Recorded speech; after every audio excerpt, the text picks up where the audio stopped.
साथियों, हमने कहा था 21 मार्च हिंदुस्तान की सियासत का एक बहुत बड़ा दिन था और 21 तारीख से चीजें बदलनी शुरू हुई।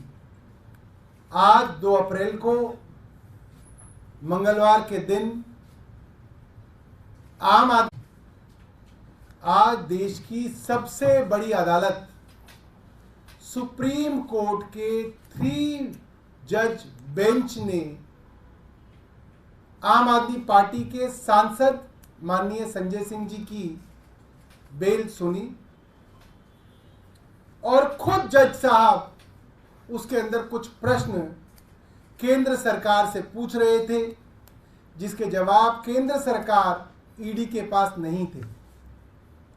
कोर्ट के प्रश्न थे, आप कह रहे हैं कि दिनेश अरोड़ा ने इस दौरान जेल में बंद होने के बाद, जेल में रहते हुए, सरकारी गवाह बनने के बाद उसके 10 बार बयान लिए गए। 10 बार।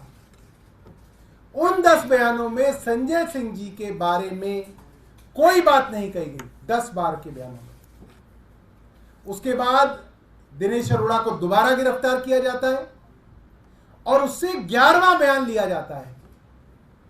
11वें बयान के अंदर वो एक बहुत ही गोलमोल सी बात कहता है कि मेरे एक आदमी ने संजय सिंह के एक आदमी को 1 करोड़ रुपए 2 बार दिए। सिर्फ ये बयान है। उसका जो आदमी है उसकी कोई गवाही नहीं, संजय सिंह जी का जो आदमी है उसकी कोई गवाही नहीं। 1 करोड़ रुपए कहाँ है किसी को कुछ पता नहीं, कहाँ पहुंचे कोई पता नहीं, रिकवरी हुई कोई नहीं हुई, अटैचमेंट हुई कोई नहीं हुई। सिर्फ एक आदमी का बयान, एक आदमी का बयान जो 10 बार बयान दे चुका है और संजय सिंह जी के बारे में कुछ नहीं कहता, उसके ऊपर दबाव डाल के 11वां बयान कर लो और आप राज्यसभा का वो सांसद उठा लो जो केंद्र सरकार से सवाल पूछता है एक आदमी के बयान पे। इसका जवाब केंद्र सरकार के पास नहीं था। सुप्रीम कोर्ट का दूसरा सवाल था, क्या कोई पैसा रिकवर हुआ है, क्या कोई पैसा अटैच किया गया है। जब कोई पैसा रिकवर ही नहीं हुआ, अटैच ही नहीं हुआ, तो पीएमएलए कैसे लगा है। इसका कोई जवाब ईडी के पास नहीं था, केंद्र सरकार के पास नहीं था। अंततः सुप्रीम कोर्ट ने यह कहा कि यह कैसे मान लिया जाए कि एक गवाह ने 11 बयान दिए, उसमें से 10 आप कूड़े के कचरे के डब्बे में डाल दोगे और एक बयान आप जो उन्होंने संजय सिंह के खिलाफ दिया उसको आप दे दोगे कोर्ट में। यह कैसे फैसला कर सकते हैं आप। बाकी 10 बयान आपने रिकॉर्ड पे क्यों नहीं डाले हैं। इसका जवाब कुछ केंद्र सरकार के पास नहीं था। यह ठीक वही बात है जो मुख्यमंत्री जी ने राउज एवेन्यू कोर्ट में बोली कि एक आदमी से 7 बार बयान लिए गए हैं। 6 बार उसने कुछ नहीं बोला, आपने उनके बच्चों को जेल में डाल दिया, 6 महीने जेल में सड़ाया, फिर आपने मेरे खिलाफ बयान ले लिया, उस बयान पे आपने गिरफ्तार कर लिया। ठीक वैसी ही बात आज सुप्रीम कोर्ट ने पूछी, जिसके बारे में कोई जवाब केंद्र सरकार के पास नहीं था। और सुप्रीम कोर्ट ने लंच आते आते ईडी को यह कहा, अगर आप कोई इंस्ट्रक्शन लाते हैं तो लेके आइए, वरना हम इनको रिहा करेंगे और रिहाई में जो हम जजमेंट लिखेंगे वो आपके पूरे केस को तहस नहस कर देगा, उसके रिपरकशंस होंगे। और डर के ईडी के पास कोई रास्ता नहीं बचा,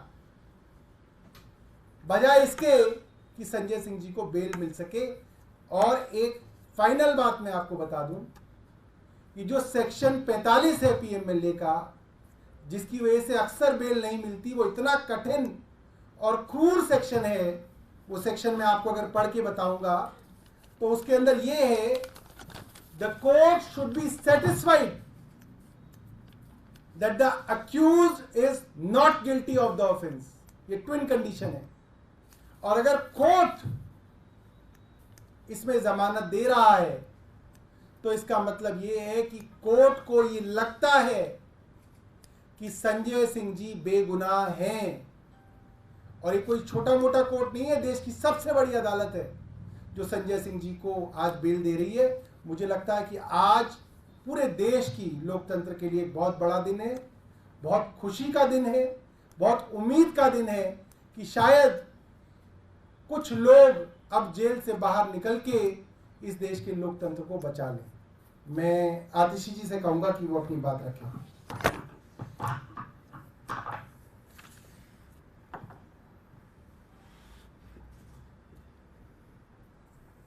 आज संजय सिंह जी की जमानत ने साबित कर दिया कि आखिरकार जीत सत्य की ही होती है। आप सत्य को दबा सकते हैं, लेकिन आप सत्य को मिटा नहीं सकते हैं। आज संजय सिंह जी की जमानत ने यह दिखा दिया। हमने देखा कि किस तरह से पिछले 2 साल से एक एक करके आम आदमी पार्टी के नेताओं को झूठे केसों में गिरफ्तार किया जा रहा था, फंसाया जा रहा था। पहले सत्येंद्र जैन जी को जेल में डाला, फिर मनीष सिसोदिया जी को जेल में डाला, फिर संजय सिंह जी को जेल में डाला, फिर अरविंद केजरीवाल जी को गिरफ्तार करके जेल में डाला। लेकिन आज संजय सिंह जी की जमानत ये बताती है कि आखिरकार जीत सत्य की ही होती है। आज संजय सिंह जी की कोर्ट प्रोसीडिंग्स में 2 महत्वपूर्ण बातें इस केस की पूरे देश के सामने आई हैं। सबसे पहला, जो सुप्रीम कोर्ट ने सवाल पूछा जिसका ईडी के पास कोई जवाब नहीं था कि मनी ट्रेल कहां है। आज इस इन्वेस्टिगेशन को होते हुए 2 साल हो गए। ईडी ने, सीबीआई ने 500 से ज्यादा अफसर लगाए इस केस की इन्वेस्टिगेशन में, लेकिन 2 साल में भी आम आदमी पार्टी के किसी नेता के पास 1 रुपया भी प्रोसीड्स ऑफ क्राइम का नहीं मिला। तो आज जब कोर्ट में पूछा गया कि पैसा कहां है, मनी ट्रेल कहां है, प्रोसीड्स ऑफ क्राइम कहां है, तो ईडी का कोई जवाब नहीं था इस सवाल को लेकर। दूसरी महत्वपूर्ण चीज, जो ईडी का सारा केस है जिसके तहत संजय सिंह जी को गिरफ्तार किया, मनीष सिसोदिया जी को गिरफ्तार किया, दिल्ली के मुख्यमंत्री अरविंद केजरीवाल जी को गिरफ्तार किया, सिर्फ और सिर्फ अप्रूवर्स के बयान के आधार पर है। ऐसे अप्रूवर्स जिन्होंने 1 बार, 2 बार, 3 बार, 4 बार पहले बयान दिए जिसमें आम आदमी पार्टी के किसी नेता के खिलाफ कोई एलिगेशन नहीं था, लेकिन उन पे दबाव बनाया गया, उनको धमकाया गया, उनको जेल में डाला गया जब तक उन्होंने आम आदमी पार्टी के नेताओं के खिलाफ गवाही नहीं दी। और जैसे ही वो आम आदमी पार्टी के नेताओं के खिलाफ गवाही देते हैं, गवाहियां बंद हो जाती हैं, स्टेटमेंट्स बंद हो जाते हैं, इन अप्रूवर्स को बेल मिल जाती है, जेल से बाहर आ जाते हैं। जैसे दिल्ली के मुख्यमंत्री अरविंद केजरीवाल जी ने राउज एवेन्यू कोर्ट में बताया था कि शरत रेड्डी, उसने 11 बयान दिए और दिल्ली के मुख्यमंत्री अरविंद केजरीवाल जी के खिलाफ कुछ नहीं बोला, लेकिन उस पर दबाव बनाते रहे, उसको महीनों तक जेल में रखा। जब आखिरकार टूटकर, हार कर उसने अरविंद केजरीवाल जी के खिलाफ बयान दे दिया तो उसको तुरंत बेल मिल गई। राघव मगुंटा रेड्डी, उसने 6 बयान दिए जिसमें उसने अरविंद केजरीवाल के खिलाफ कुछ नहीं बोला, लेकिन उसे गिरफ्तार किया, उसे 6 महीने जेल में रखा। जब वो टूट गया, उससे 7वां बयान अरविंद केजरीवाल के खिलाफ लिया, उसके बाद कोई बयान नहीं हुआ। उसके बाद राघव मगुंटा को बेल मिल गई। राघव मगुंटा के फादर मगुंटा श्रीनिवासलू रेड्डी, उन्होंने 2 बयान दिए जिसमें अरविंद केजरीवाल का नाम नहीं लिया, लेकिन जब 6 महीने तक बेटा जेल में रहा तो वो पिता उसके टूट गए और उन्होंने अरविंद केजरीवाल के खिलाफ बयान दे दिया। बेटे को बेल मिल गई, उसके बाद कोई बयान नहीं हुआ। उसी तरह से आज संजय सिंह जी के केस में दिनेश अरोड़ा के बयान के बारे में कई सवाल उठे। सुप्रीम कोर्ट ने भी ईडी से पूछा कि 10 बयान दिनेश अरोड़ा ने दिए जिसमें उसने संजय सिंह के खिलाफ कुछ नहीं बोला। फिर एक 11वां बयान हुआ जिसमें जब वो संजय सिंह के खिलाफ बयान देते हैं तो उसके बाद बयान होने बंद हो जाते हैं। तो आज सुप्रीम कोर्ट के सामने ईडी का पर्दाफाश हो गया जब उनसे पूछा गया कि पहले 10 बयान आपने सामने क्यों नहीं रखे। 11वें बयान में ऐसा क्या था कि आपने सिर्फ एक बयान मांगा, उसके बाद आपने बयान क्यों नहीं लिए।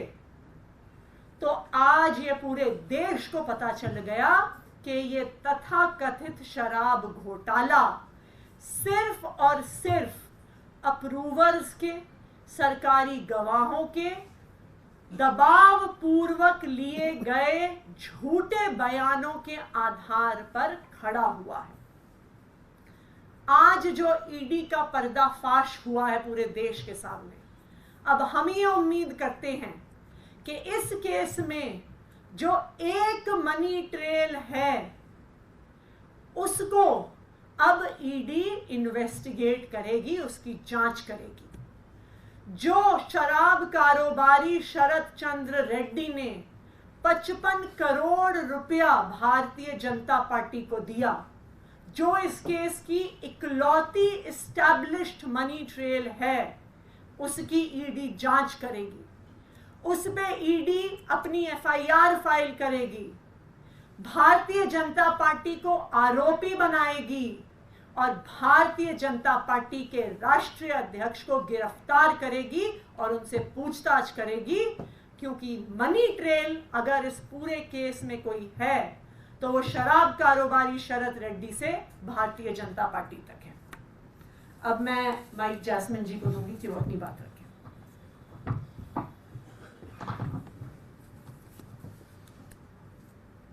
सबसे पहले मैं इतना ही कहूंगा कि सत्यमेव जयते।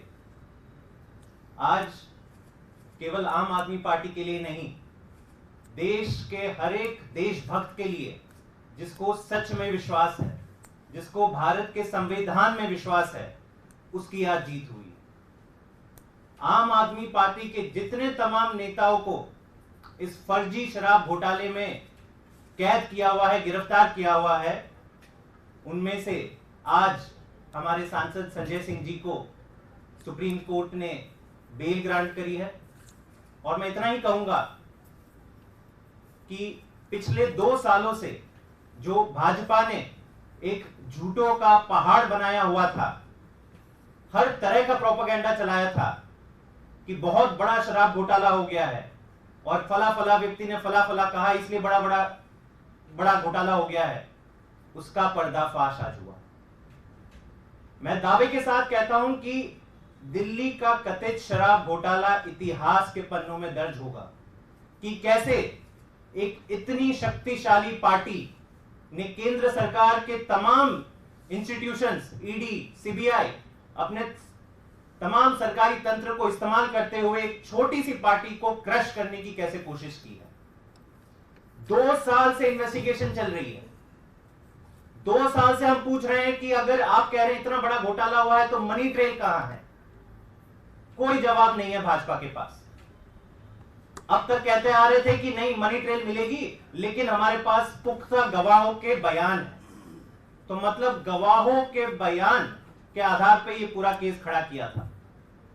आतिशी जी और सौरभ जी ने बताया कि ये किस प्रकार के बयान इन गवाहों के द्वारा लिए गए, कैसे खुलेआम कानून का मजाक बनाया गया। आपसे हम तब तक बयान लिया करेंगे, आपको तब तक जेल में डालोगे जब तक आप एक आम आदमी पार्टी के बड़े नेता का नाम नहीं लेते। तो किसी ने किसी का नाम लिया, किसी ने किसी का नाम लिया। कई विटनेसेस तो खुद कोर्ट में जाके बोल चुके हैं कि हमें डराया जा रहा है, हमको धमकाया जा रहा है, किसी के तो कान के पर्दे फट गए हैं, खून बहा है, हमारे परिवार को भी प्रेशर किया जा रहा है, ये सारी चीज विटनेसेस ने खुद कोर्ट के सामने रखी है। और यही सारी चीजों को ध्यान में रखकर आज का ऐतिहासिक निर्णय माननीय सुप्रीम कोर्ट ने लिया है। अब जब से ये निकल के आया है पिछले कई दिनों से, एक एक करके सारे बयान इनके जो फर्जी निकले हैं, तो इसका जवाब भाजपा के पास नहीं। हम हर दिन उनके नेताओं के बयान सुनते हैं। पहले कहते थे नहीं, इतने हमारे पास सरकारी गवाहों के बयान है। पिछले कुछ दिनों से उनका रुख बदल गया है। जब आप उनको पूछते हो कि शरद रेड्डी का क्या मतलब है, उसके 55 करोड़ का क्या एक्सप्लेनेशन है, तो चुप हो जाते हैं पूरी तरह से भाजपाई।